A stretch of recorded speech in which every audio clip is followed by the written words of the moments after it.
And it's why, this thing is important for you to come by supporting it, and by being here, this can run, always. And of course, the movie theater is very happy to see so many people. So let me tell you a little bit about the film today. So we are in 1958. 1958 in cinema, we are after war in France. There has been really nothing really going on during the war. Unless you know, I don't know if you know, the Children of Paradise was made by Maurice Ronet during the war. But after that, there was like a flop. There is a lot of young people who are trying to find their way. And they created at the time, in 1954, or around that, a critic of cinema who is called Les Cahiers du Cinéma. Les Cahiers du Cinéma was a critic, a magazine critic, where young people with great ideas were writing about film. They loved some of the American film, but most of it, they wanted to change the vision of cinema, the vision of old cinema. Out of this group of people, you have the great one who will be the great one. You have François Truffaut, you have Jean-Luc Godard, you have Éric Rohmer. All these people are writing for the Cahiers du Cinéma. But Louis Malle is another case, because this is a group of people who are going to become the French New Wave. Louis Malle comes from a very different background. He is from one of the richest and very well-established family in France. His family is selling sugar, and he's like a very, very important family, very rich and very well-established. He does not want to go in the business of the family. He wants to make film. So his family said, "Well, film? You cannot make film. You have to stay there. You have to be a lawyer for us. You have to be there." And he does. He is accepted to one of the most prestigious school in France, and I mean, he was the one who is called l'IDEC. He's accepted there, and he started to do film there. At the same time that he is doing study film, there is somebody who needed an assistant. His name is Cousteau. I don't know if you know Cousteau. Anybody heard about Cousteau? The guy who was going down under the water and everything else. Oceanographer, very well known. He needed a film assistant. So he asked Louis Malle to come with him. And for 3 years, Louis Malle stayed with him. He learned how to take pictures, how to edit, how to do sound. So he does the work with Cousteau. He became his assistant, and at the end, they made a film which is called Le Monde du Silence, The World of Silence, who won the Cannes Film Festival. And because Cousteau loves Louis Malle so much, Louis Malle is 23 years old. Very, very, a little kid. And he said, "I'm going to put your name as a co-director."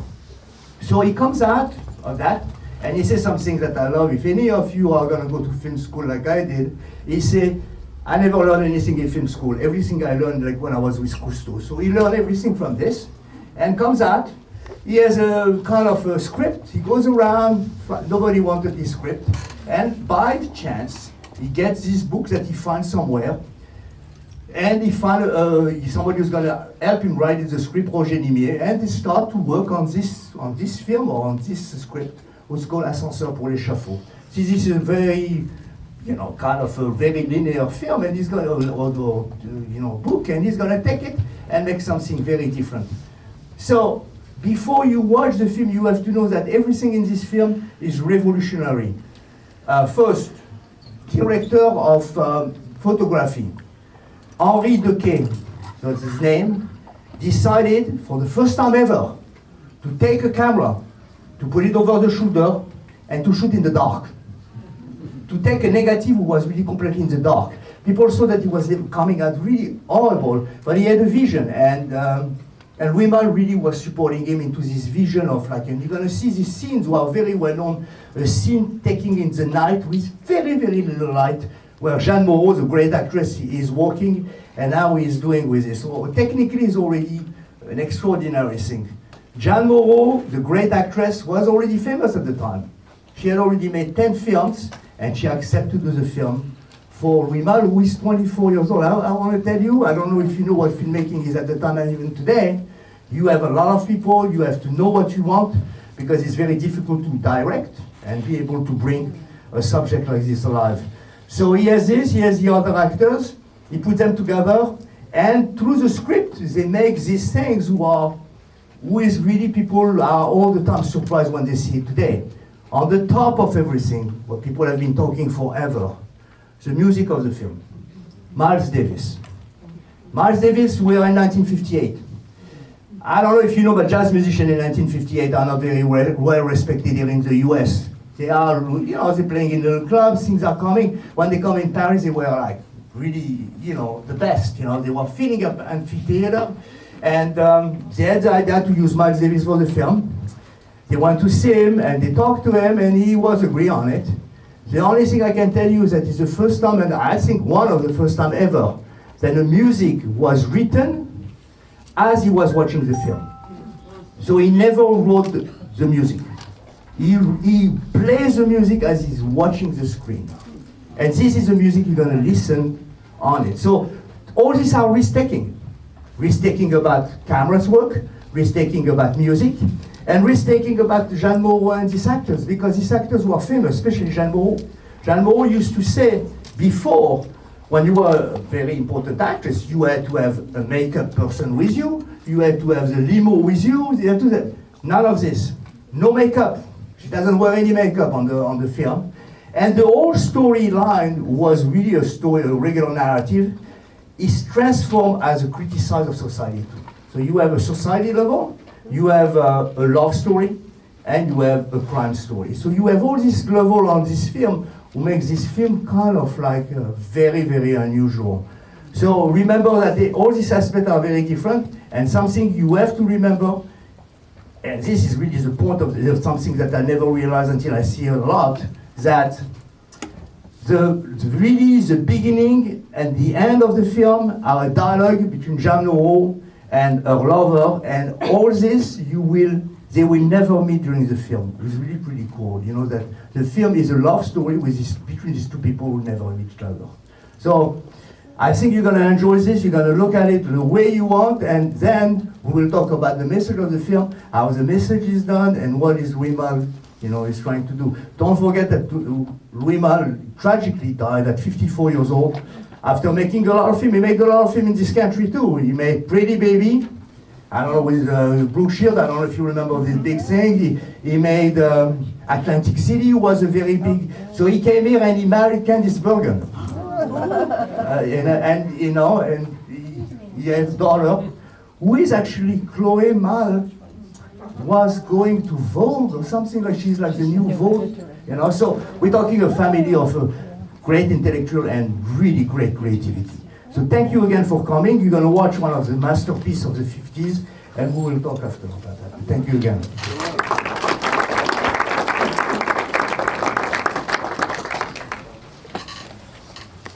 This actress, Juliette Binoche, very famous French actress. This is one of his last films, and Damage is the story of a father having an affair with the fiancée of his son, something very dramatic. So Louis Malle is always attracted with love story were dramatic, and this he bring it up from the book and he put it up there. So you have a love story who is really the main story, because we're starting at the beginning of her on the phone making a love message, and at the end looking at the picture and making a love message. This idea of like, we will never be separated. But guess what? They're never together once again in the film. That's interesting. It's all this story. This director are really truly romantics, because it's not the fact of being with the other who is important, than the idea of being with the other. So this is really one of the strongest opening scene of all film, because everybody remembers this phone where she talks, and how the look of Jeanne Moreau is already very well established. So this, I think, is more important than anything else. And the thriller is a story with a very narrative, very classic. But on the top of this, you have this love story which is very strong. And on the top of this, you have the establishment of France at that time. We are, and you have some talk about this. He say a few times when the Germans say, oh, you doing this, the youth, and he say, well, you have not been going through whatever we have been going through. We have been going through the war, and we have to go into Indochina and Algeria. is a hero from Indochina. Indochina was to a very, very difficult war for the French, and it's brought up there. So today is really interesting because when you watch a film like this, what is French history with Indochina? It's difficult to have a contact with this unless you know this is a very strong statement at the time. Indochina, Algeria, and a rebellious youth. The youth is rebellious. So this young man who represents the youth, he represents the future, is named Georges Poujouli. I don't know if you know, maybe some of you know, he started as and he was a very, very, very famous film, which is called Forbidden Games. Anybody heard about this film? The 1950s of René Clément, where he plays this little boy. So he's on the scene of cinema for a long time, and he plays this rebellious. The rebellious idea of the youth is not just him. It's the whole youth as a whole, this kind of speed, this kind of like, we gotta rebel against like the establishment. And connected with this is the architecture or the statement about the French as a youth and as a new world. In 1945, you know, after the war, the world changed and France changed too. Now in the 50s, the highway look was a Louis Malle story. When he talked about having this highway and this car going back and forth, this is the speed of the youth wanted to change the world. So you have a lot of this. Highways are new too. I mean, of course, for new highways we know, but these French highways, these very big, wide highways with fast cars, are very new. So it's the era of modern era. All of the buildings are new buildings. Very little, besides where she lives, this young woman, where like, I don't know if you know, but like every Haussmannian or every old building in Paris have like really little room on the top. But otherwise, the new building, very wide with a lot of windows. And this is what they shot, the offices. So it's an idea of like talking about the new world is there. And then they had in the book a place, a hotel. And Louis Malle wanted to have something new. At that time there was one. It was the first motel built in France, and it was not near Paris. It was near the coast, like about 200 miles. So they went there to shot the scene because he really wanted to show how the modern world was. So today, of course, for us, it looks like so far away and so, you know, there's nothing extraordinary for that. But at that time, you have the youth, you have the preview of the 60s, you have the vision of an architecture who is really modern and full of, you know, like rebellion and everything else. And on the other side, you have the whole world. The whole world is Carala, the man. What is he? Is he an old, very bad kind of character? On Tavernier, who is a hero. Tavernier is a hero. He has been in Indochina, he represents France into the best that he has to do, but going in love and going into this rebellion against the bad guy, who's Carala represents like all the money and all the bad deals that he has been done. So all of this are Louis Malle ideas. He takes the book, and if you read the book, it's a very, you know, kind of a classic book, and he changed every element by being very, very special for the time. What do we remember most of the time about this movie? It is a love story, but especially people who have been cinephile, who talk a lot about every scene. The Jeanne Moreau scene going down the boulevard or the street in Paris at night with the music of Miles Davis will change the world of cinema. Because when you think about that, we think about two scenes. I think about 2 or 3 scenes. I think about the opening scene, I think about the end scene, and I think about Jeanne Moreau walking down the boulevard with the music and with this loneliness. Both of these characters are lonely. They are really not even lonely. They are, you know, close into themselves and their world, and they are really kind of like alone. They're very alone. Now, to shoot this scene, it's the first time, and I mentioned this a little bit, Henri Dequeux, who was the director of photography, got some film from the US. And he said, okay, I'm going to turn the film, I'm going to shoot the film, no lighting. So everybody thought he was crazy. And when they sent the first time the processing to process this film, the people who process the film, they say, he's crazy, this guy. We're never going to look, we're not going to see anything coming out of the film. And this coming out of the film is this kind of look. It's a look who is like near dark, but you can see it. One thing that they wanted to do, they did obviously camera over the shoulder because it's what she was followed. All people around are regular people, not actors, they are on the street. So when you see her walking, the camera is following her, but something was even more creative. When you have somebody walking with a camera on the shoulder, I don't know if you ever did this, it's not as smooth, it's kind of like it's kind of thing. So they decided you have to put back yourself at that time to find, they wanted something like more smooth. So they took a baby carriage. Think about like how creative that, because a baby carriage has something very special. And I know because, I don't know, my daughter is old now, but I remember that they have often like different wheels and they kind of smooth in the moving of the baby carriage. So Henri Dequet, these people were very creative because this was a small budget. He just used a baby carriage to follow Jeanne Moreau, in the same time to looking at the car, looking at the people who give you the sense of you are with Jeanne Moreau, you walking with her. And that is talent, because we watching a film like we're watching every images, we don't really realize, we just feel something. But this feeling is made because of all this association of technical things. The light and the color, and this black and white, and this dark, really very kind of, the look of Jeanne Moreau with no makeup was very exceptional too. And her sense, both of them, the sense of this loneliness and this impossible to grab or get whatever they wanted to do, the love of the other. So these things are like really what gets us. When we come out of a film like this, we might remember the story, but it's not really what the effect is. The effect is like the feeling of it, and how do you create this mood? And he did very, very young age, I mean, even today we are very surprised that he was so talented so young, and the music being putting on the top of it gives you this sense. Let's not forget the music of Miles Davis in 1958 was a rebellious music too. So this is a scream for youth to the 60s, or the 60s who are coming right after. So it's really thinking like all these men like Carala and all these people who have been doing so bad on the war, making bad deals. This is what old France is. And we don't want old France. We want this new France, and we want to have this kind of like scream about a new world, but especially more than anything else, this attention and this strength on the love story. You have too in these movies that because obviously I know the film well and I know French cinema.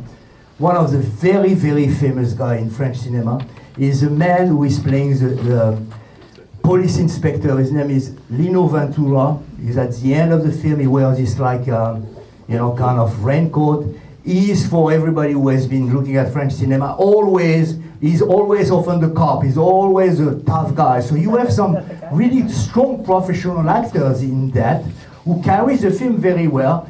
And again, made with a very small budget, not a very big budget, they be able to carry a mood who is really the word of Louis Malle. 24 years old, if he died in his early 50s, he made Damage after. If you compare these two films, one, in 40 years of difference, you can see that there is something similar.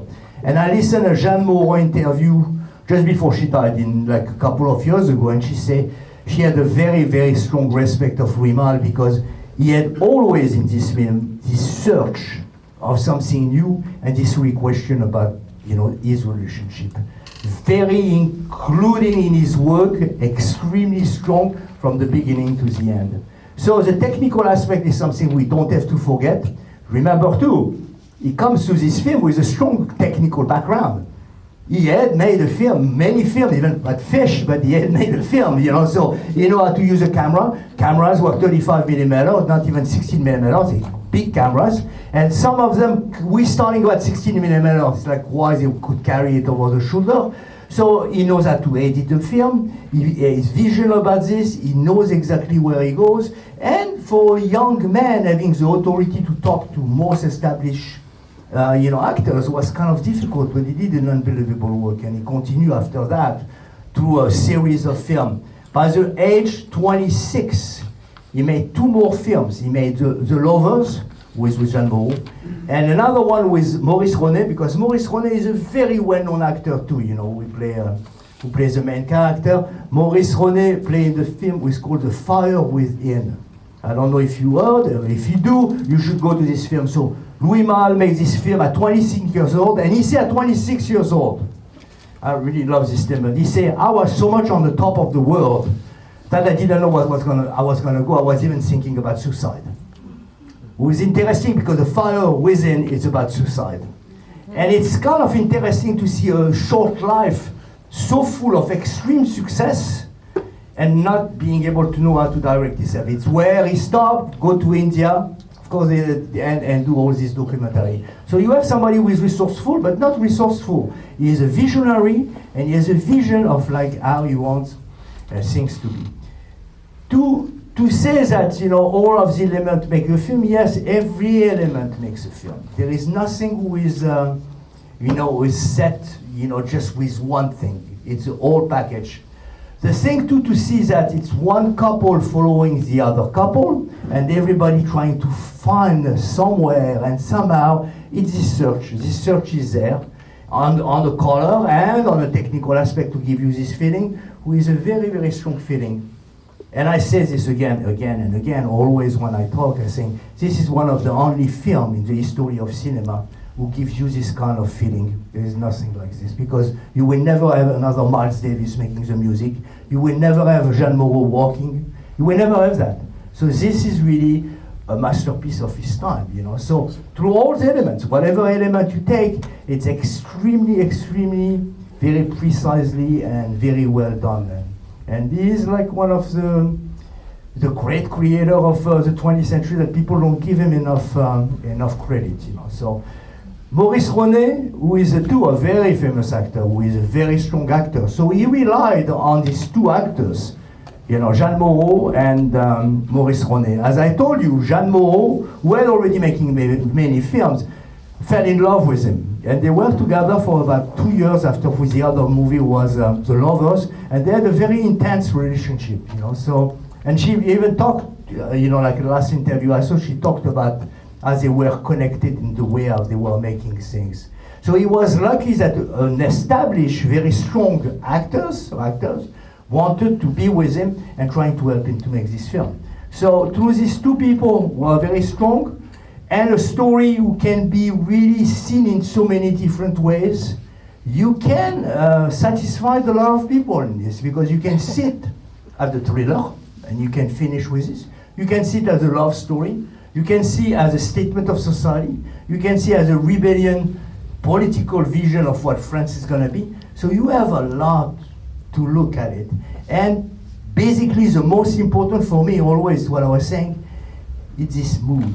You are in a mood of search. And this idea of these two people loving each other, never talking with each other, and being isolated in their loneliness, this is what the strength and the statement of the philosophical approach of Louis Malle on this film. So, question? I mean, I have a lot to say, but if you ask me a question, I can really carry on whatever. Any question? Or things you want to know, anything? Yes. I assume it was not a coincidence that there were two little children in the movie, both of whom saw things the adults could not see, and the adults rebuffed both of them, but they were right about what they were saying. Yeah. Was that something Louis Malle added that was not in the book? Yeah.